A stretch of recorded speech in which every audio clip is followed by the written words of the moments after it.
All right, so we talked about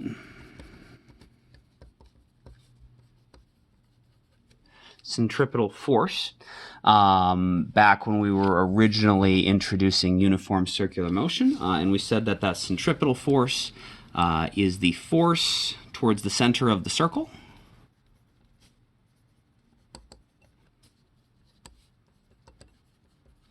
Which is where the centripetal word came from. That's also called in the radial direction. You'll see that vocabulary pop up in this unit as well. Needed to travel in a circular path.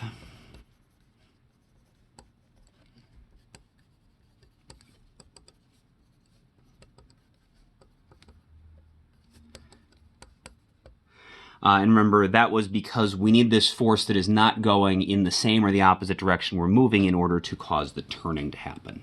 And so we know that centripetal force is equal to mv squared over r. And so my first question for you is, what is centripetal force in our angular quantities? We're not using v in this unit, we're using omega in this unit. So what is Fc in terms of omega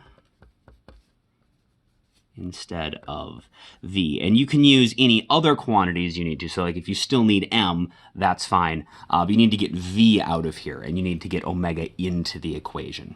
So what I need you to do is go into your notes where we talked about what omega is and how it's related to v, and figure out what the centripetal force equation is going to be. Go ahead and pause the video, figure that out, and then unpause the video when you're ready to go over the answer. So we know that omega is equal to v over r. So if we want to substitute that in up here, that means that v is going to equal r omega. So we can take and plug that in up here. And so we'll get centripetal force equals m r omega squared over r. It's going to be m r squared omega squared over r. That'll cancel out, and we'll get centripetal force in our angular quantities is mr omega squared. So since this is circular motion generally, we're going to talk about non-uniform circular motion as well. So what happens if we're not just traveling in a uniform circle? And so the first thing we could change about our force, of course, is that we could point it, that it could just be the wrong size. It's still pointed radially inwards, but it is too big or too small. So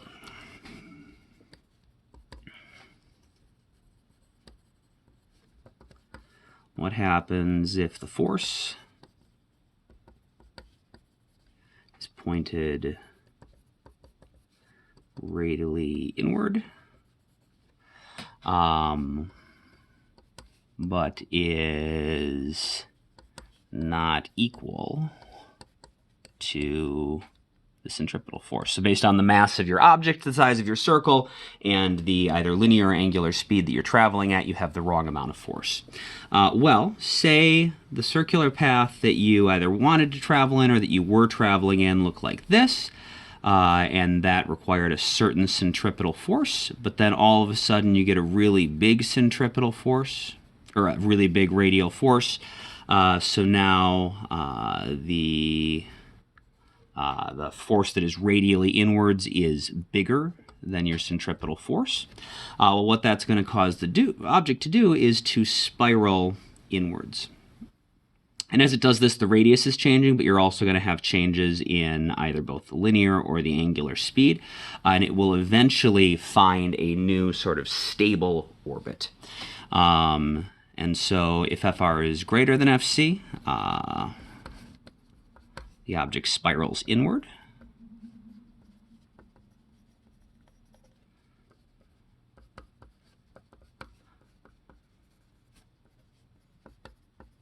Until it finds a stable path.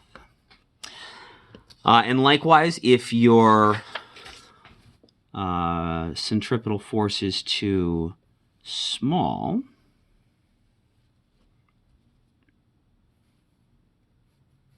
So if the force that you've directed radially inwards is smaller than your centripetal force that you need to go in a circle, the object is going to spiral outwards until it finds a stable path.